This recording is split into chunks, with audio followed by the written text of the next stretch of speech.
안녕하십니까. 9월 8일 화요일 말씀 묵상 시작하겠습니다.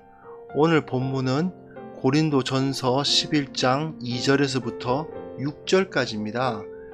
날마다 솟는 샘물에서는 2절부터 10절까지 다루고 있는데요. 저는 오늘 6절까지만 다루도록 하겠습니다. 그 이유는 본문 읽고 난 다음에 말씀을 드릴게요. 이 본문을 통해서 요즘 우리 교회가 많은 비난과 손가락질을 당하고 있는데 현실을 좀 생각해 볼 수 있는 기회도 되었으면 좋겠습니다. 그럼 말씀을 함께 보도록 하겠습니다.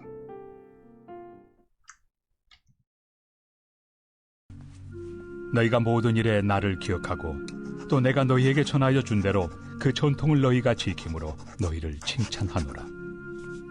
그러나 나는 너희가 알기를 원하노니 각 남자의 머리는 그리스도요 여자의 머리는 남자요 그리스도의 머리는 하나님이시라.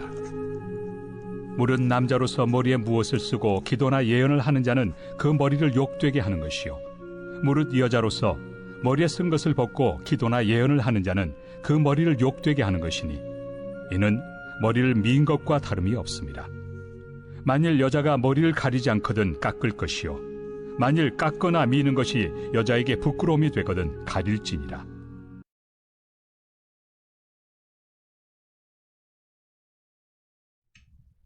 네, 지금 우리는 고린도전서 어제까지는 우상 제물 문제와 관련돼서 나의 자유, 그 자유를 어떻게 포기할 수 있느냐, 다른 사람들을 위해서 나의 유익을 구하는 것이 아니라 다른 사람들의 유익을 구한다라는 차원에서 이야기를 했었죠. 우상 제물을 먹을 수 있지만, 권리를 갖고 있지만 그것은 포기할 수 있어야 되고, 나의 유익을 구하는 삶이 아니라 다른 사람의 유익을 구하는 삶을 살아야 한다라는 메시지가 주어지고 있었습니다. 자, 오늘부터는 완전히 다른, 이제는 예배와 관련된 이야기가 나오는데요. 자, 주제로 따지면요, 5장부터 7장까지의 내용이 개인으로서 세상 속의 그리스도인, 즉 개인이 이 세상 가운데서 어떤 모습으로서 살아가야 될 것인가, 남녀 관계에 특별히 초점을 맞춰서 이야기가 되어지고 있었는데, 이제 11장부터 14장까지에는 공동체로서 세상 가운데 보냄을 받은 교회 공동체가 역시 남자와 여자의 모임으로서 이 세상 가운데 어떤 모습으로 나아가야 될 것인가를 보여주고 있다고 할 수가 있습니다. 즉 개인과 공동체, 이것을 서로 다르게 말하죠. 특별히 공동체라는 차원으로 보았을 때에 제일 먼저 다루어져야 될 것이 무엇일까요? 예배죠. 교회는 역시 예배를 제일 많이 드리고 예배가 제일 중요하지 않겠습니까? 그러다 보니까 예배 문제가 이제 다루어지기 시작하는 겁니다. 그런데 죄송합니다. 오늘 본문을 보시면 이 예배 인도자의 복장 문제가 다루어져요. 이게 2절부터 16절까지 한 덩어리거든요. 근데 날마다 솟는 샘물에서는 이게 분량이 많다 보니까 10절에서 끊어놨는데 이게 사실 나누기가 쉽지 않은 본문입니다. 그런데도 불구하고 굳이 나눈다면 사실은 반으로 자르기가 좀 애매해요. 셋으로 나누어지거든요. 2절부터 6절, 7절부터 13절, 14절부터 16절 이렇게 나누는 것이 오히려 더 자연스럽습니다. 사실 이거 나누는 것이 자연스럽게 나눠지지 않는 본문인데 여하튼 굳이 나눈다면 이렇게 나누는 것이 낫다는 거예요. 그러다 보니까 저는 이거를 2절부터 6절까지는 14절부터 16절까지의 내용과 좀 일맥상통하고 그 가운데 껴있는 이 7절부터 13절까지의 내용이 조금 다르게 묵상할 수 있는 본문이거든요. 그래서 그냥 6절까지만 다루자 이렇게 생각을 해서 오늘 저는 6절까지만 다루고 내일 7절부터 16절까지를 함께 다루려고 합니다. 여하튼 오늘 본문은 이제 우상 제물 먹는 문제에 대해서 결론을 내린 다음에 예배 문제로 넘어가면서 세상 속에 있지만 세상에 속하지 않은 공동체로서 이제 살아가야 된다는 이야기가 이제 진행이 되는 거예요. 그런데 이제 고린도 교회에서 질문을 던져온 겁니다. 어떤 질문이냐면 여성도들의 복장 문제였습니다. 당시 여자들은 이 그 긴 너울 가지고 이렇게 머리를 이렇게 가리게 되어 있어요. 그런데 이 당시에 소수의 어떤 여성도들이 예배 때에 이 머리를 가리지 자꾸 묵하네요. 머리를 가리지 않는 여성도들이 생겨났던 겁니다. 이게 문제입니다. 자, 한번 본문을 보시겠습니다. 우선 바울은 너희가 모든 일에 나를 기억하고 내가 너희에게 전하여 준 대로 그 전통을 너희가 지킴으로 너희를 칭찬한다. 이렇게 이야기를 하고 있어요. 바울이 그 당시 고린도 교회를 개척하고 난 다음에 예배로 모였겠죠. 그때에 이렇게 예배를 하라고 전통을 만들어 줬을 겁니다. 그 전통대로 고린도 교회는 지금 예배를 드리고 있는 거예요. 그래서 칭찬한다, 잘하고 있다, 그렇게 가르친 겁니다. 그런데 그 전통이란 게 도대체 어떤 것일까요? 4절에 보시면 남자로서 머리에 무엇을 쓰고 기도나 예언을 하는 자는 그 머리를 욕되게 하는 것이다. 왜?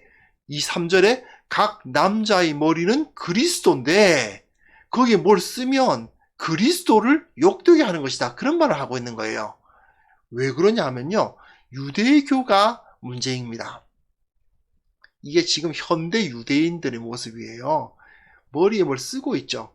예배로 모일 때는 꼭 이렇게 무슨 창이 있는 모자나 또 이렇게 머리 뚜껑만 이렇게 딱 담는 이거 키파라 부르는데 이 키파라고 부르는 이 모자를 쓰고 예배를 드립니다. 지금도 그래요.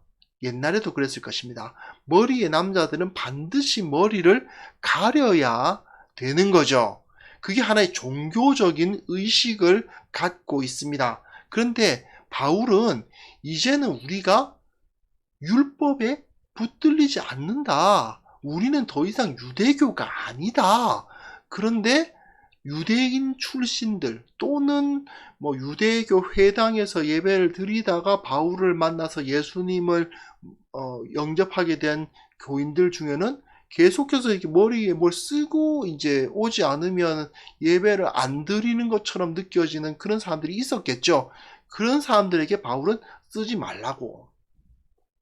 그 머리에 쓰는 것은 종교적인 것이기 때문에 유대교적인 것이기 때문에 율법에 얽매여 있는 사람들이 예배 방식이기 때문에 그러지 마라.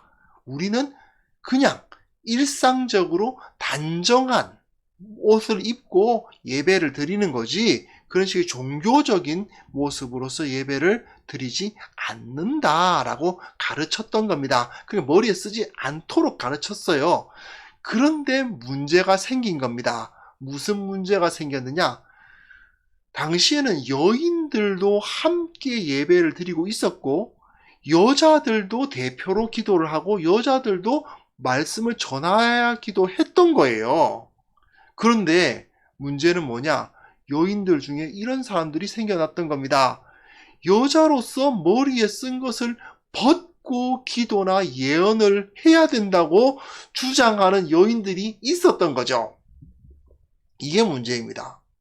자, 사실 이거든요. 이야기가 다르거든요.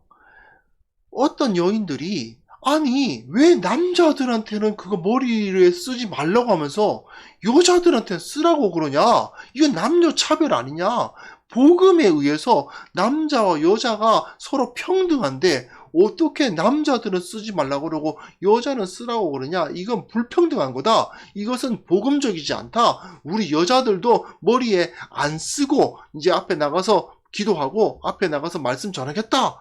이렇게 이야기를 하는 겁니다.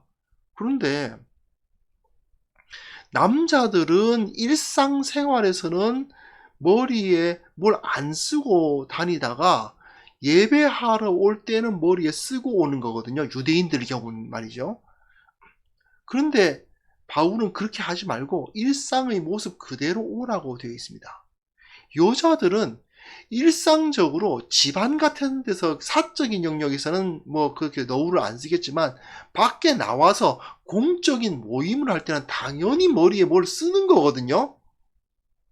그게 단정한 그 옷차림이었던 겁니다. 그런데 그 당시에 이제 많은 사람들이 모이는 곳에 이 너울을 안 쓰고 간다는 것은 우리식으로 말하면 많은 사람들이 모여 있는 그곳에 모임에 막 가슴이 깊게 파이고 몸에 딱 붙는 뭐 짧은 치마를 입는 거나 마찬가지인 거예요.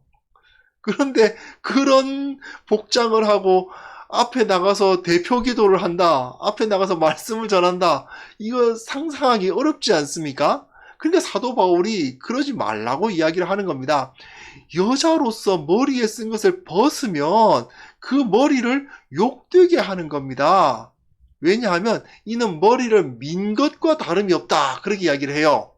왜냐하면 굉장히 예의가 아닌 거죠. 그러면서 바울이 뭐라고 말하냐면, 만일 여자가 머리를 가리지 않으려거든 깎아라. 만일 깎거나 미는 것이 여자에게 부끄러움이 되거든 가려라. 이런 이야기를 하는데, 이것은 바울이 깎거나 머리를 너울로 가리거나 둘 중에 하나를 선택하셔야 됩니다 라고 말하는 게 아닙니다. 그런 의미가 아니에요. 너울을 쓰라는 얘기입니다. 왜냐하면 이 당시에 여인들이 머리를 짧게 깎는다는 건 상상할 수 없어요. 그거는 형벌을 받을 때에나 하는 일이에요. 여인들이 그 여인자를 이제 모욕을 주기 위해서 사람들이 그 여자들 붙잡아가지고 머리를 자르고 막 짧게 자르고 막 그렇게 때리고 뭐 옷을 벗기고 막 이런 일들을 했거든요. 그러니까 아주 모욕적인 일입니다. 머리를 자른다는 건 있을 수 없어요. 근데 바울은 이렇게 말하는 거죠. 아니 여러분이 지금 왜 남자들은 머리에 쓰지 말라고 그러고 여자들은 쓰라 그러냐, 이거 남녀 차별 아니냐라고 말한다면, 아니 그럼 여러분들도 남자들처럼 머리 깎을 수 있어요? 머리 안 깎을 거잖아요. 머리 깎으면 안 되잖아요. 그렇죠. 머리 깎으면 이게 욕된 거잖아요. 부끄러운 거잖아요. 그러니까 당연히 써야죠. 남자는 머리 깎는 것이 부끄러운 게 아니지만 여자들은 머리 깎는 게 부끄러운 거 아닙니까? 그러니까 머리에 쓰는 거지, 그것이 남녀 불평등하고는 아무 상관없습니다. 그 이야기를 하고 있는 겁니다. 상식적으로 볼 때에 여자들은 머리에 써야 된다. 굉장히 우리식으로 말하면 행실이 나쁜 여자들이나 하고 다닐 만한 그런 복장을 가지고 해가지고 교회 와가지고 막 말씀을 전하고 그럴 수 있겠냐는 겁니다. 있을 수 없다는 거죠. 즉 종교적인 복장을 하지 말고 일상적이고 갖춰 입은, 그러니까 예의 바른 복장을 하라는 뜻이지, 머리에 쓰지 않는 것이 어떤 종교적인 그런 것이 아니라는 거죠. 그게 바로 바울이 가르쳐준 전통인 겁니다. 그냥 갖춰 입은 일상적으로 예의 바른 복장으로 예배를 드려라. 그런데 여인들 중에서 이걸 오해해가지고 복음으로 남녀가 평등하니까 여자들도 머리에 쓰면 안 된다, 이런 식의 생각을 한 거예요. 대부분이 그랬을 리는 없습니다. 아주 소수의 사람들이 그렇게 생각을 했겠죠.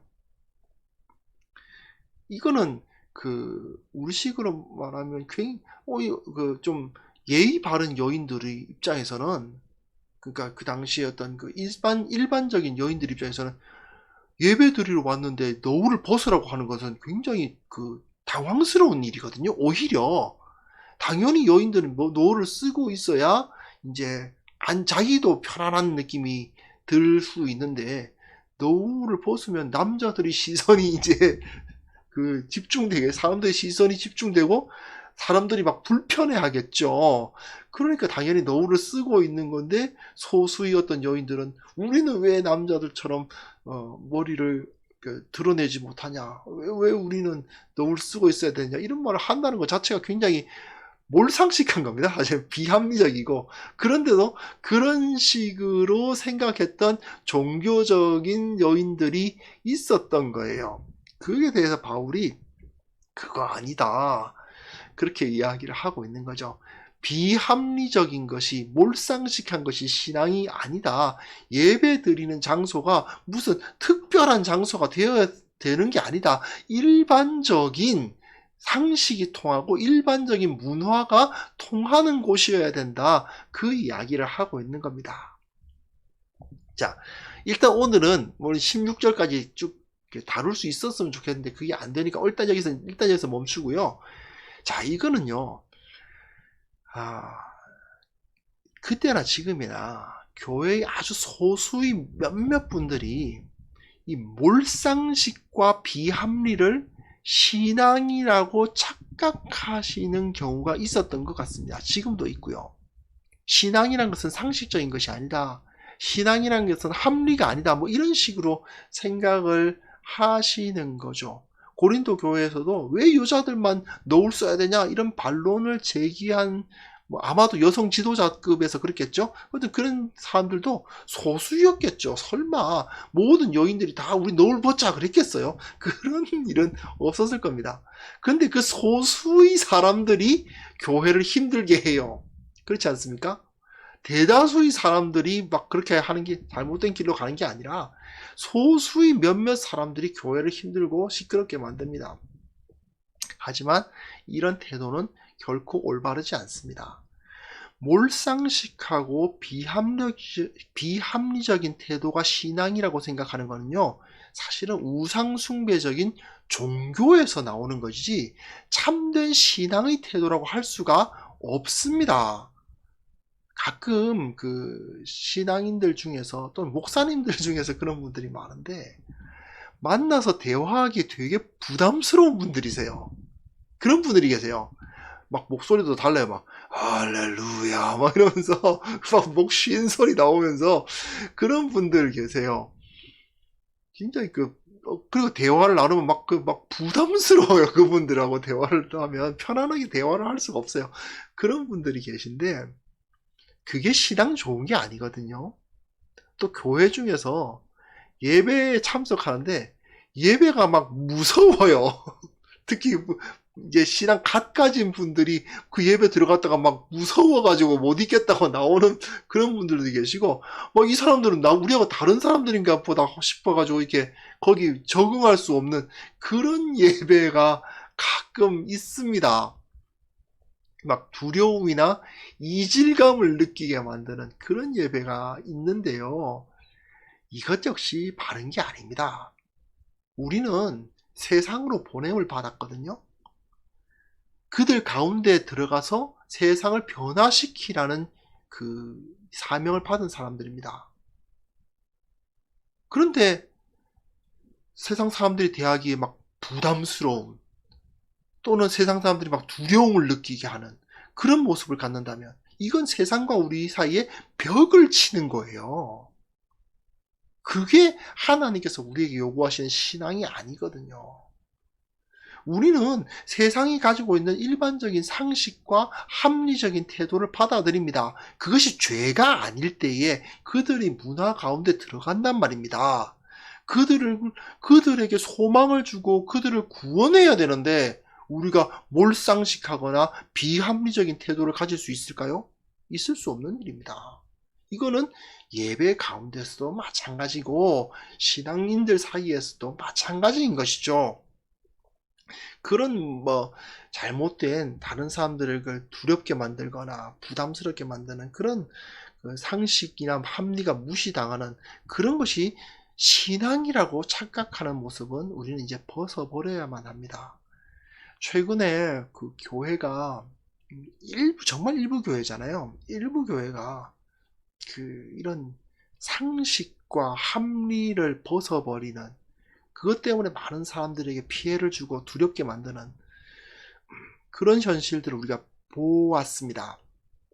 그것 때문에 참 많이 손가락질 당하고 제가 보기엔 하나님께 영광이 안 되는 예수님을 모욕하게 만드는 그런 일들이 있었어요.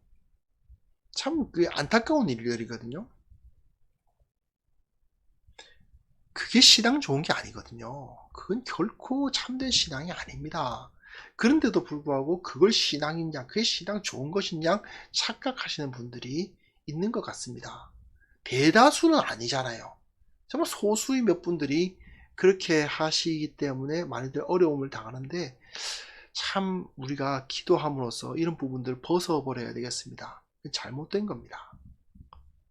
참된 신앙은 세상을 구원하고 세상에 소망을 주고 세상이 받아들일 만한, 세상이 편안하게 만들고 그들을 품어줄 수 있는 것이 참된 신앙이지, 결코 그들을 두렵게 하고 막 정죄하고, 그게 아니거든요.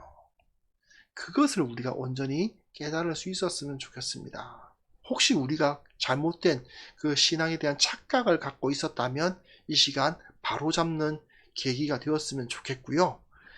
또 그런 잘못된 생각 갖고 계신 분들 바르게 권면할 수 있었으면 좋겠습니다. 무엇보다도 우리가 섬기는 교회가 모든 사람들을 품을 수 있는, 세상 가운데 넉넉한 마음으로 나아갈 수 있는 그런 공동체로 변화될 수 있고, 그 각 사람이 세상의 소금과 빛으로서 들어가서 세상을 변화시키고 구원하고 그들을 소망을 주는 그러한 사람들로 만들어져 갈 수 있었으면 좋겠습니다. 이 시간 이런 것을 우리가 이루어갈 수 있도록 함께 기도하는 시간 잠깐 가졌으면 합니다. 기도하겠습니다.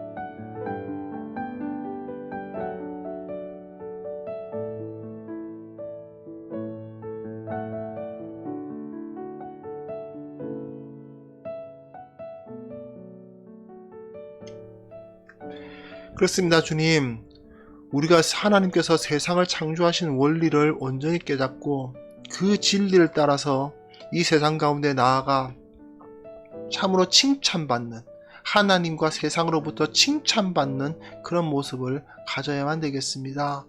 주님, 주님께서 우리를 지혜롭게 하셔서 이 세상을 구원하는 합리적이고 상식적인 태도를 가질 수 있도록 주님 도와주시기를 원합니다.